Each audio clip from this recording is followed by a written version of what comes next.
On n'est pas sur des marchés qui ont toujours brillé par leur éthique, par leur transparence, par leur gouvernance, les promesses non tenues, les faillites, la fraude.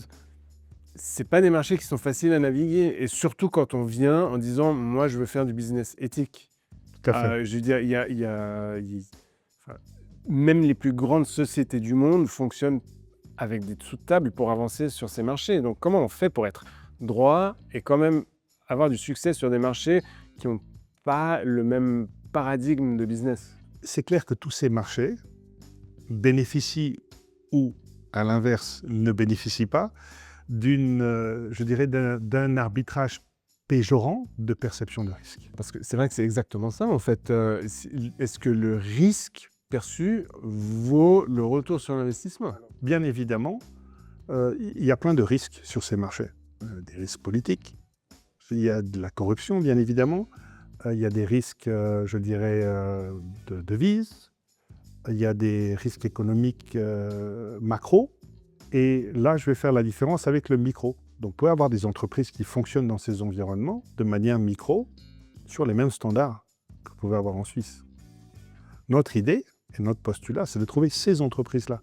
Parce que pour nous, c'est ces entreprises-là qui sont les plus efficientes dans ce marché qui est hautement inefficient.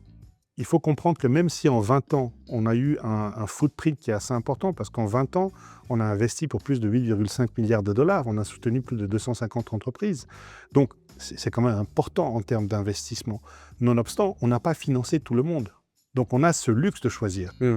Et c'est par rapport à la sélection de l'investissement intrinsèque au niveau micro qu'on arrive justement à bénéficier de la perception du risque et du risque effectif.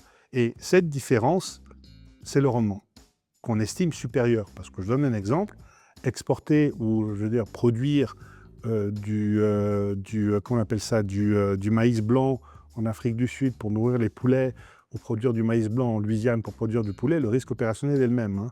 Et vous risquez d'avoir plus de problèmes de weather en Louisiane que de les avoir en Afrique du Sud. Donc après, il y a les risques intrinsèques, le risque pays, le risque légal, le risque de devise, ce sont des choses que soit vous pouvez structurellement, dans la manière dont vous faites votre investissement, mitiger par la structure de l'investissement et la sélection micro de l'entreprise.